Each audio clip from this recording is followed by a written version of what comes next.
नमस्कार दोस्तों। तो जैसा कि इसके पहले की कक्षाओं में हमने पढ़ा चैप्टर 6 लीनियर इनइक्वालिटी जो कि खत्म हो चुका है। तो आज की क्लास में हम पढ़ेंगे परम्यूटेशन एंड कॉम्बिनेशन। तो पहले इसका एक इंट्रोडक्शन हो जाए, उसके बाद हम परम्यूटेशन और कॉम्बिनेशन चालू करेंगे। ठीक है, तो चलिए इसके इंट्रोडक्शन में हम देखते हैं कि मान लीजिए आपके पास एक साइकिल है और आप उससे अपने साइकिल से अपने स्कूल पे गए हैं। ठीक है, और साइकिल में आपके जो है एक लॉक है जो पासवर्ड से खुलता है। मान लेते हैं उसमें जो है पासवर्ड में 4 डिजिट आते हैं। ठीक है, 4 डिजिट आते हैं, सारे डिजिट 0 से 9 तक हो सकते हैं। ठीक है, 0 से 9 तक हो सकते हैं सारे डिजिट। ठीक है, 0 से 9 तक हो सकते हैं। तो आप जब अपने स्कूल गए तो लौट के आप देख रहे हैं कि आपको पता लग रहा है कि आप जो उससे पासवर्ड लगाए थे आप उसको भूल चुके हैं। ठीक है, आप उसको भूल गए हैं। तो एक भाई साहब हैं जो ताला खोलने के एक्सपर्ट थे, वो आपके पास आते हैं। उनके पास कई सारी चाबियाँ रहती हैं। वो बोलते हैं आप परेशान ना हो, हम आपका ताला यूँ ही खोल देंगे 2 मिनट में। तो आप उनसे बोलते हैं नहीं भाई साहब, ये आपकी चाबियों से नहीं खुलेगा, ये ताला हमारा जो है पासवर्ड से लॉक है और ये केवल उसी पासवर्ड से खुलेगा जिससे हम लॉक किए थे। ठीक है, तो वो बोल रहे हैं कि अच्छा भाई साहब, तो इसको खोलने का तरीका क्या है? तो आप बोलेंगे इसका खोलने का तरीका एक ही है कि आप इसमें जो पासवर्ड पड़ा है वो पासवर्ड डालेंगे तभी ये खुलेगा। तो बोलते हैं कि आप जो इसमें पासवर्ड पड़ा है वो पासवर्ड कितने हो सकते हैं? ठीक है, अब इस क्वेश्चन का जवाब आप कैसे देंगे? आपको पता है कि यहाँ पे, ठीक है, अगर इसमें देखिए 2 कंडीशन बनती है, इसमें दो कंडीशन बनती है। एक तो इस लॉक में जो भी लॉक है इस पे जो है डिजिट का रिपीटिशन जो है अलाउड है। ठीक है, या तो रिपीटिशन जो है नॉट अलाउड। ठीक है, अलाउड नहीं है। ठीक है, 2 कंडीशन बनती है।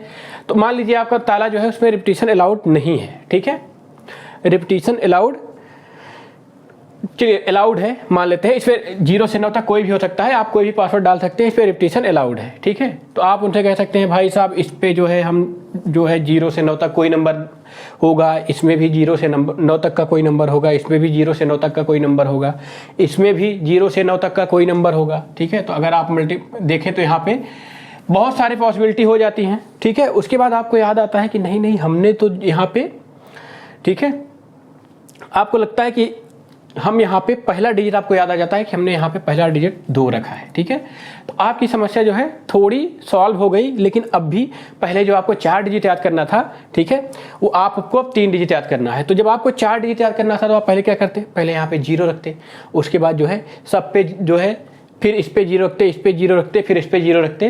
ठीक है, और उसके बाद सबको चेंज करते बारी बारी। ठीक है, पहले 0 से चेक करते, इस पे फिर 1 से, फिर 2 से, ऐसे करके 9 तक चेक करते आप। फिर इसमें भी यही करते 0 1 2 3 4 5 6 7 8 9, ऐसे सब में आपको करना पड़ता। फिर आपको याद आया कि नहीं हमारा पहला डिजिट 2 था। ठीक है, तो आपकी समस्या थोड़ी सी सॉल्व हो गई। ठीक है, आपकी समस्या थोड़ी सी सॉल्व हो गई, आपको पता चल गया कि यहाँ पे 2 था। ठीक है, अब आपको जो है केवल 3 डिजिट के लिए परेशान होना है। तो आप वही करेंगे, फिर से यहाँ पे 0 रखेंगे, इसके साथ इन दोनों का कॉम्बिनेशन चेक करेंगे। ठीक है, कुछ देर बाद आप परेशान होते रहते हैं, आपको याद आता है नहीं सेकंड में भी हमने 7 रखा था।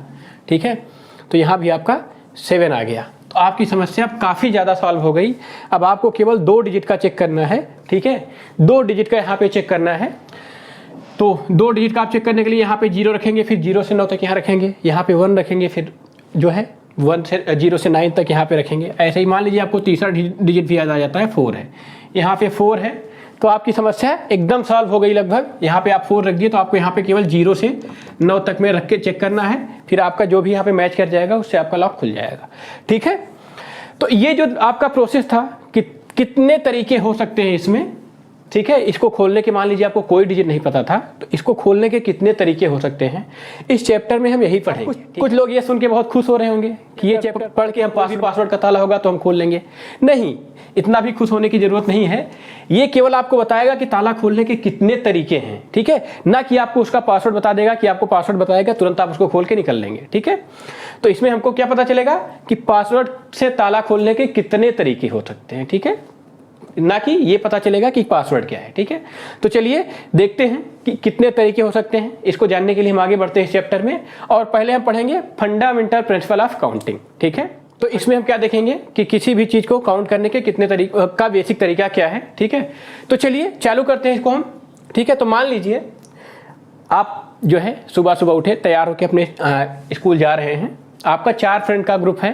ठीक है, आपका जो है 4 फ्रेंड का ग्रुप है और आप जा रहे हैं, आपके क्लासरूम में पहुंचे तो वहाँ पे आपको दिखा कि आपके क्लासरूम में जो है 10 चेयर्स खाली हैं, ठीक है। आप कितने फ्रेंड हो, टोटल मिला के 4 फ्रेंड हो, आप 4 लोग हो, 4 स्टूडेंट हो आप लोग जो साथ में गए हो, ठीक है। आप वहाँ देख रहे हो कि 10 सीट खाली हैं, ठीक है। आप वहाँ देख रहे हो 10 सीट्स जो है अवेलेबल हैं, ठीक है। 10 सीट अवेलेबल है वहाँ पे। तो इन 10 सीट पे आप 4 लोग कैसे बैठेंगे, ठीक है।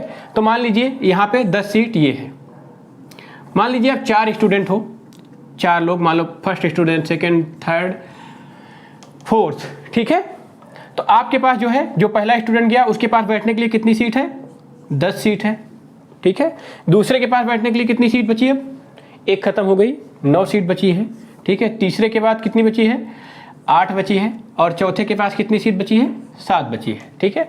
तो अगर इसको आप मल्टीप्लाई कर लेंगे, तो कितने तरीके हो जाएंगे बैठने के आपके स्कूल में। 4 लोग आप पहुंचे हो कि आपके 4 लोग के बैठने के कितने तरीके हो जाएंगे, तो आप इसको मल्टीप्लाई कर लेंगे, कितना हो जाएगा,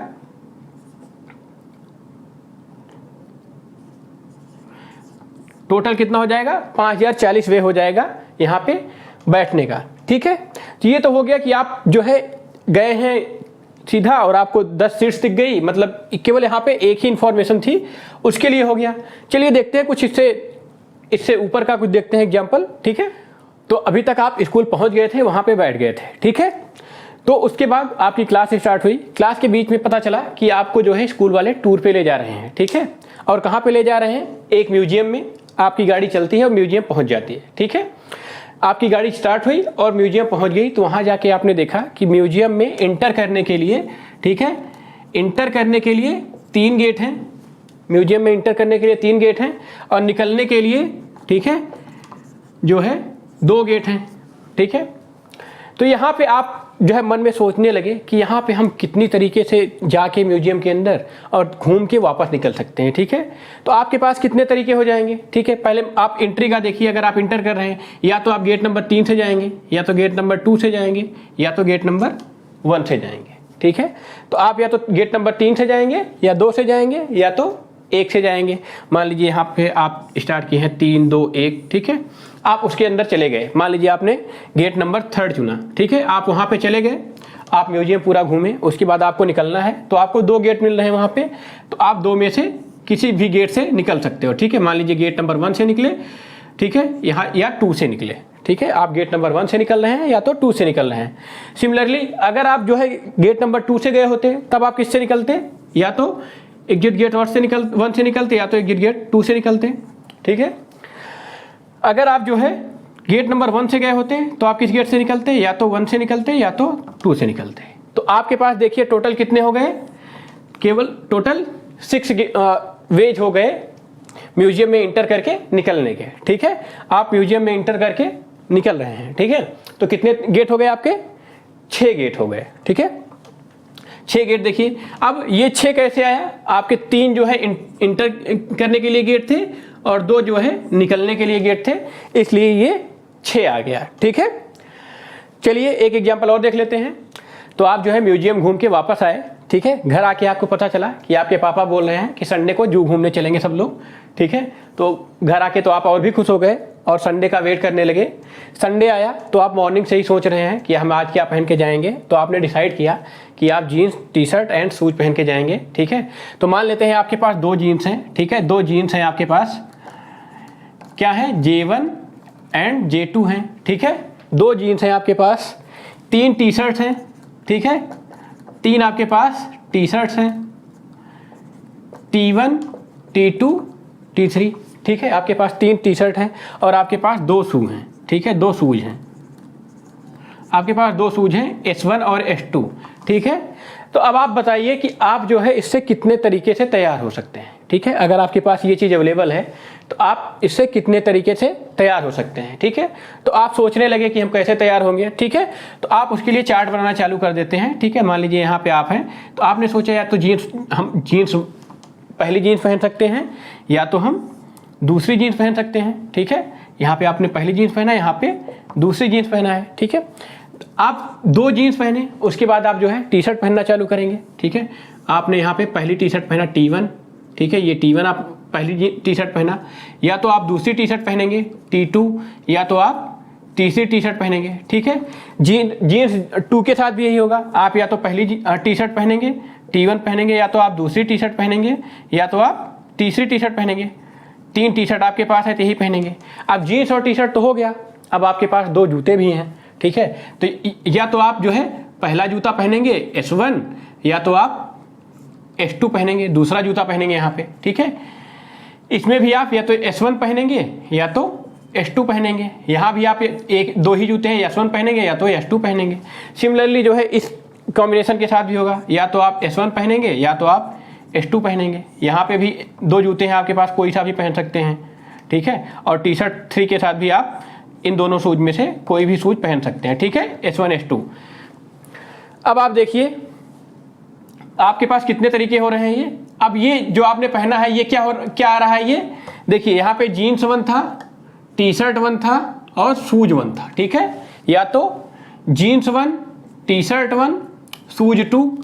तो आपके जो है पहले जीन्स और टी शर्ट के साथ ये 2 कॉम्बिनेशन बना। या तो आप पहनेंगे जीन्स पहली पहनेंगे, टी शर्ट दूसरी पहनेंगे और शूज पहला पहनेंगे। या तो इसके लिए क्या बन जाएगा आपका, इसके लिए आपका बन जा रहा है जीन्स पहले आप पहने हैं, टी शर्ट दूसरी पहने हैं, शूज जो है आप दूसरा पहने हैं, ठीक है। सिमिलरली यहाँ भी देखिए आपके पास क्या आ गया, जीन्स पहली पहने हैं, टी शर्ट तीसरी पहने हैं और शूज पहला पहने हैं। और यहाँ पे क्या आ गया, जीन्स पहली पहने हैं, टी शर्ट तीसरी पहने हैं और शूज जो है दूसरा पहने हैं। ये 6 कॉम्बिनेशन जो आए हैं आपकी पहले जीन्स के लिए। देखिए आपके पास जीन्स एक ही थी लेकिन आपका कॉम्बिनेशन कितना बना, 6। अब दूसरी जीन्स के लिए देखते हैं, तो हमारा यहाँ पे जीन्स दूसरी है, टी शर्ट देखिए यहाँ पे पहला था और शूज भी पहला था, ठीक है। दूसरे कॉम्बिनेशन में क्या था, जीन्स दूसरी थी, टी शर्ट जो है पहली थी और शूज जो है दूसरा था, ठीक है। अब जो है सिमिलरली जो है जीन्स दूसरी होगी, टी शर्ट दूसरी होगी, इसके साथ क्या कॉम्बिनेशन बनेगा, जीन्स दूसरी, टी शर्ट दूसरी, शूज पहला। यहाँ पे जीन्स दूसरी, टी शर्ट दूसरी और शूज दूसरा। अब देखिए जीन्स दूसरी होगी, टी शर्ट आपकी तीसरी होगी, तो क्या बनेगा, जीन्स दूसरी है, टी शर्ट आपकी तीसरी है, शूज आपका दूसरा है, पहला है। और यहाँ पे लास्ट कॉम्बिनेशन जो बना, ठीक है, ये क्या बना, जीन्स आपका दूसरा था, टी शर्ट आपका तीसरा था, शूज आपका दूसरा था, ठीक है।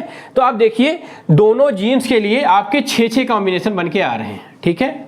दोनों जीन्स के लिए आपके 6-6 कॉम्बिनेशन बन के आ रहे हैं और ये 12 कॉम्बिनेशन टोटल हुए। तो आपके पास 2 शूज जीन्स थी, 3 टी शर्ट थी और 2 जूते थे, तो एक कॉम्बिनेशन कितना बना, 12। मतलब हमने देखा कि हम पहली कंडीशन दूसरी कंडीशन में भी हमने यहाँ पे 2 गेट एग्जिट थे और 3 एंट्री के थे, तो दोनों को मल्टीप्लाई किया था तो टोटल नंबर ऑफ 6 वेज निकलने मिले थे हमें म्यूजियम के अंदर जाके वापस आने का। और यहाँ पे हमारे पास 2 जीन्स, 3 टी शर्ट और 2 शूज हैं, तो टोटल हमको जो है 12 तरीके मिले उनको पहनने के, ठीक है। तो अब चलिए देखते हैं, ये हमारा जो है फंडामेंटल प्रिंसिपल ऑफ काउंटिंग की तरफ जो है उसका मल्टीप्लिकेशन प्रिंसिपल जो है उसकी तरफ लीड कर रहा है। तो अब देखते हैं फंडामेंटल प्रिंसिपल ऑफ काउंटिंग में हमारा मल्टीप्लिकेशन प्रिंसिपल क्या कहता है, ठीक है। तो चलिए देखते हैं मल्टीप्लिकेशन प्रिंसिपल क्या कहता है फंडामेंटल प्रिंसिपल ऑफ काउंटिंग में मल्टीप्लिकेशन। तो चलिए देखते हैं फंडामेंटल प्रिंसिपल ऑफ काउंटिंग में हमारा मल्टीप्लिकेशन प्रिंसिपल क्या कहता है। यहाँ पे इसके अकॉर्डिंग मल्टीप्लिकेशन प्रिंसिपल के according if an event can occur in m different ways, ठीक है। जैसे हमने देखा था कि हम जो है म्यूजियम में गए हैं और वहाँ पे इंटर करने के 3 तरीके थे, 3 गेट थे, ठीक है। Following which another event can occur in n different ways, ठीक है। मतलब उसके साथ ही अगर कोई दूसरी इवेंट है जो n डिफरेंट तरीके से हो रही है, मतलब वहाँ से निकलने के जो है 2 तरीके थे, ठीक है।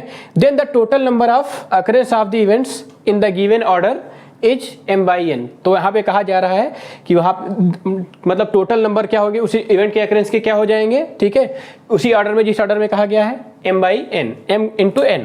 मतलब हम जैसे वहाँ पे इंटर कर रहे 3 गेट थे, उसके बाद 2 गेट थे, निकलने के तो 6 हो जा रहे थे। ऐसे हमारे पास 2 जीन्स थी, 3 टी शर्ट और 2 जूते मिला के 12 हो जा रहे थे, ठीक है। तो यही हमारा फंडामेंटल प्रिंसिपल ऑफ काउंटिंग है कि मतलब हमारी एक इवेंट है वो m तरीके से अकर कर सकती है, मतलब घट सकती है। एक घटना कोई है हमारी m तरीके से घट सकती है, ठीक है। और उसी को फॉलो करते हुए एक दूसरी घटना है जो हमारी n तरीके से घट सकती है। तो उस घटना के दोनों घटना के घटने के उसी ऑर्डर में घटने के क्या तरीके कितने तरीके हो जाएंगे, m × n, ठीक है। m गुणे n तरीके हो जाएंगे। और उसके बाद कहा जा रहा है कि यह प्रिंसिपल जो है, यह सिद्धांत जो है can be extended for any finite number of operations. मतलब यहाँ पे जैसे यहाँ पे 2 ही था, वहाँ से जाके निकल सकते थे। उसके बाद जो है हमारी बस पे हम जाते, बस पे बैठने के 2 तरीके हैं, तो हम बोलते हैं म्यूजियम में जाके निकल के बस पे कितने तरीके से बैठ सकते हैं। तो बस पे भी 2 गेट थे, ठीक है, तो वहाँ पे जो है हम इस पे 2 से मल्टीप्लाई कर देते। उसके बाद जो है बस में 40 सीट थी, अगर हम बोल दें बस में 40 सीट थी, ठीक है, मतलब देखिए म्यूजियम में जाने के कितने गेट थे, 3 गेट थे, ठीक है, तो हम 3 तरीके से जा सकते हैं। तो वहाँ पे जाके निकलने के लिए 2 गेट निकलने के थे, तो जाके निकल कितने तरीके से सकते थे हम, 6 तरीके से। और उसके बाद कहा गया कि निकल के हमको बस पे बैठना था जिस बस से हम गए हैं, ठीक है। तो मान लीजिए हम 2 बस से गए थे, तो किसी एक बस में बैठना था, तो हमको 2 बस में एक बस चुनना था, तो उसके भी 2 तरीके हो जाते हैं, ठीक है। अब बस में एक बस में जो है 2 गेट थे दोनों बस में, तो हमारी 2 बस गई थी, उसमें 2 गेट थे अगर माना जाए, ठीक है। तो दोनों बस में बैठने के 2 तरीके होते, तो ठीक है। तो यहाँ पे 2 गेट से इंटर करने के 2 तरीके हो गए। अब हर बस में 40 सीट थी। अगर हमको बोला जाए कि म्यूजियम के अंदर जाके बाहर आके बस में एक सीट पे बैठने की कितने तरीके होंगे, ठीक है, तो यहाँ पे 40 सीट थी, तो 40 तरीके सीट पे बैठने के हो जाएंगे, तब हमको इतने नंबर मल्टीप्लाई करने पड़ेंगे, ठीक है। अब आप सोचिए कि अगर आपको इसको लिस्ट करना हो तो कितना मुश्किल हो जाएगा, ये बहुत बड़ा नंबर आ जाएगा, ठीक है। तो इसलिए केवल हम इस काउंटिंग से, फंडामेंटल प्रिंसिपल ऑफ काउंटिंग से केवल इतना बता सकते हैं कि कितने तरीके से कोई भी घटना घट सकती है, ठीक है। और इसको हम जो है फाइनाइट नंबर ऑफ ऑपरेशन तक एक्सटेंड कर सकते हैं, जो हमने आपको एक्सटेंड करके दिखाया है, ठीक है। तो एक और लॉ है फंडामेंटल प्रिंसिपल ऑफ काउंटिंग का, एडिशन लॉ, उसको भी हम आपको बता देते हैं। तो देखते हैं हमारा फंडामेंटल प्रिंसिपल ऑफ काउंटिंग में जो हमारा एडिशन प्रिंसिपल है, ये क्या कहता है। इसके अकॉर्डिंग इफ़ 2 इवेंट्स, हमारे पास 2 कोई घटनाएं हैं, कैन अकर इंडिपेंडेंटली, ठीक है, मतलब वो दोनों इंडिपेंडेंटली हैं, एक दूसरे पे कोई इफेक्ट नहीं है उनका, in exactly m ways and n ways respectively. मतलब जो हमारी पहली इवेंट है वो एम वेज में जो है अकर कर सकती है, और सेकंड जो है वो एन वेज में, ठीक है। Then either of 2 events can occur in m+1 ways, मतलब दोनों में से कोई भी एक घटना घटे, इसके कितने तरीके हो सकते हैं, तो यहाँ पर कहा गया है कि इसके m+n तरीके हो सकते हैं, ठीक है। तो इसके लिए भी एक एग्जाम्पल देखते हैं।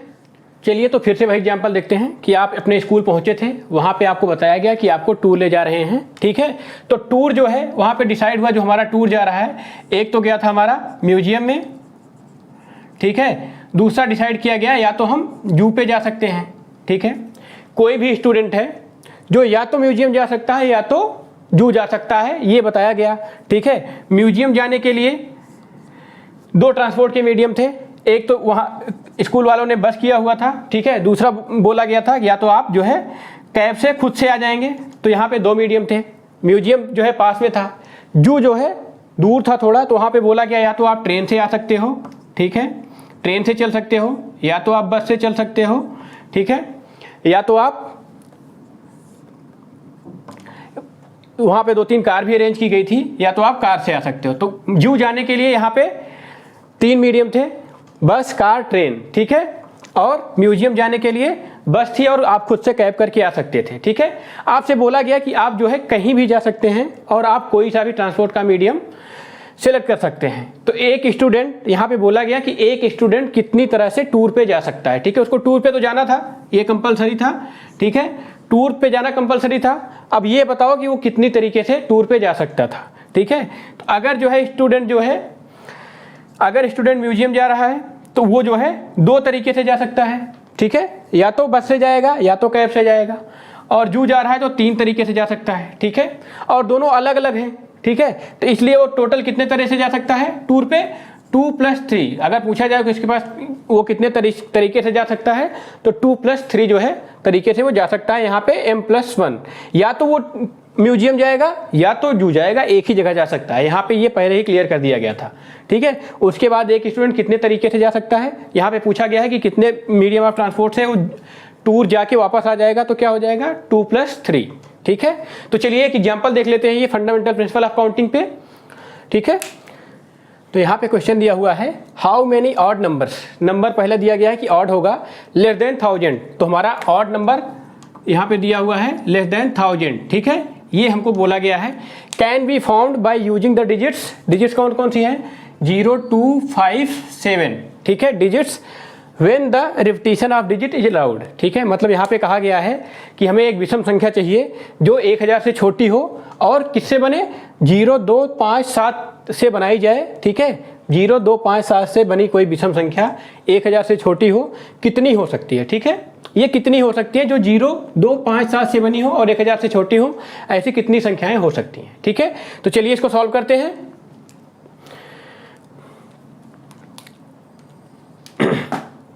देखिए 1000 से छोटी जो डिजिट्स होंगी हमारी, वो या तो 1 डिजिट की होगी, 1 डिजिट की होगी, या तो 2 डिजिट की होगी। ठीक है, 2 डिजिट की होगी। देखिए यहाँ पे और लग रहा है। ठीक है, 1 डिजिट की संख्या का 2 डिजिट की संख्या से कोई मतलब नहीं होगा, या तो 3 डिजिट की होगी। ठीक है, या तो 3 डिजिट की होगी। ठीक है, ये आपस में इंडिपेंडेंट है तीनों, पहले आप ये देख लीजिए। ठीक है, ये तीनों आपस में इंडिपेंडेंट हैं और तीनों इसमें अकर करेंगे, तीनों घटनाएं। ठीक है, साइमल्टेनियसली तीनों में से कोई भी हो सकता है मतलब। ठीक है, तो यहाँ पे देखिए 1 डिजिट में क्या क्या हो सकता है, ऑड नंबर पूछा गया है, या तो 5 हो सकता है या तो 7, या तो 5 और 7 दो हो सकती हैं। ठीक है, ये केवल 2 नंबर हो सकती हैं। ठीक है, अगर यहाँ पे बात किया जाए 2 डिजिट में, तो 2 डिजिट के यूनिट प्लेस पे या तो 5 होगा या तो 7 होगा। ठीक है, या तो 5 होगा या तो 7 होगा। ठीक, अब 5 जो है यूनिट, अगर हम यूनिट डिजिट पे रख देंगे तो 10th प्लेस पे कितनी संख्याएं आएंगी, 2, 5 या 7 में से कोई भी आ सकता है 0 को छोड़ के, क्योंकि अगर 0 आ जाएगा तो ये यूनिट डिजिट की संख्या बन जाएगी। तो इसलिए यहाँ पे अगर हम देखा जाए, अगर हम यहाँ पे देख रहे हैं, अगर 5 रख रहे हैं, ठीक है, तो यूनिट डिजिट पे कितनी संख्याएं आ सकती हैं, यहाँ पे देखिए 3 संख्याएं यहाँ पे आ सकती हैं। अगर हम 7 भी रख रहे हैं तो यहाँ भी यूनिट डिजिट पे 3 संख्याएं आ सकती हैं। ठीक है, 3 संख्याएं आ सकती हैं। तो अगर हम 5 को यूनिट डिजिट पे रखेंगे और 2 डिजिट की संख्या बनाएंगे तो कितनी बनेगी, 3। और अगर 7 को यूनिट डिजिट पे रखेंगे और संख्याएं बनाएंगे तो कितनी बनेगी, 2 डिजिट की संख्याएं 3। तो अगर हम दोनों को ऐड कर दें तो कितनी हो गई, ये 6। अगर हम ऐसे ही देखें कि 2 डिजिट की कितनी संख्याएं बन गई, 6। ठीक है, अब यहाँ पे देखिए, अब 3 डिजिट की बात करें हम, तो हमें जो है यूनिट प्लेस पे या तो 5 रहेगा या तो 7 रहेगा। ठीक है, 3 डिजिट की या तो 5 रहेगा या तो 7 रहेगा। अब इसके बाद हमारे 2 डिजिट बचेंगे। ठीक है, इसके बाद हमारे 2 डिजिट बचेंगे। देखिए अगर 3 डिजिट की बना रहे तो देखिए अब इस पे कितने डिजिट आ सकते हैं, इस पे कितने डिजिट आ सकते हैं, इस पे आ सकते हैं 4 डिजिट। ठीक है, 10th प्लेस पे कोई भी 4 डिजिट इसमें आ सकता है। लेकिन अब देखिए यहाँ पे 100th प्लेस पे क्या आएगा, 2 आएगा, 5 आएगा या तो 7 आएगा, 0 नहीं आ सकता। तो यहाँ पे 3 आएंगे। ठीक है, अब इस पे देखिए आप सिमिलरली यहाँ भी हो जाएंगे, 7 के साथ 10th डिजिट पे 4 आएंगे और 100 डिजिट पे 3 आएंगे। ठीक है, तो टोटल कितने हो गए ये, अगर इसको देखा जाए तो दोनों मल्टीप्लाई हो जाएंगे, ये 12 हो गया, ये भी 12 हो गया, ये भी 12 हो गया। अब दोनों को ऐड अगर हम करते हैं, ठीक है, तो कितना हो जाएगा, 24। देखिए आप यहाँ पे इस पे 4 आ रहा है, इस पे 3 आ रहा है, तो 4 3 12 वे हो जाएंगे। ठीक है, इस पे फिल करने के लिए 4 है, जैसे हम देख रहे थे कि गेट से जाके निकलने के लिए 6 डिजिट थे, तो ऐसे यहाँ पे 4 तरीके हैं, यहाँ पे 3 तरीके हैं, तो दोनों मिला के कितने हो जाएंगे, 12 तरीके हो जाएंगे और 12 तरीके यहाँ पे मिल जाएंगे। ठीक है, तो हमने देखा 1 डिजिट के कितने नंबर आ रहे थे, 2 नंबर हो रहे थे, 2 डिजिट के कितने नंबर हो रहे थे, 6 डिजिट हो रहे थे, और 3 डिजिट के कितने नंबर हो रहे थे, ये 24 हो रहे हैं। ठीक है, तो अगर हमसे पूछा जा रहा है कि how many odd number less than 1000 can be found, ठीक है, टोटल हमसे पूछा जा रहा है, तो टोटल नंबर कितना हो जाएगा, total number of digits of odd numbers. ठीक है, total number of odd numbers कितना हो जाएगा, ये हो जाएगा 2 + 6 + 24, तो ये कितना आ गया, 32। यहाँ पे हमारा 32 आ गया। तो टोटल हमारे 32 ऐसे नंबर हैं जो 1000 से छोटे होंगे और बनेंगे कितने, 0 2 5 7। हमसे केवल नंबर पूछा गया था, उनको लिस्ट नहीं करना था, तो यहाँ पे हमने नंबर कितना आ गया, 32 नंबर आ गया। ठीक है, तो इस वीडियो में केवल इतना ही, अगली वीडियो में हम सॉल्व करेंगे इस पे बेस्ड एक एक्सरसाइज। ठीक है, तब तक के लिए नमस्कार।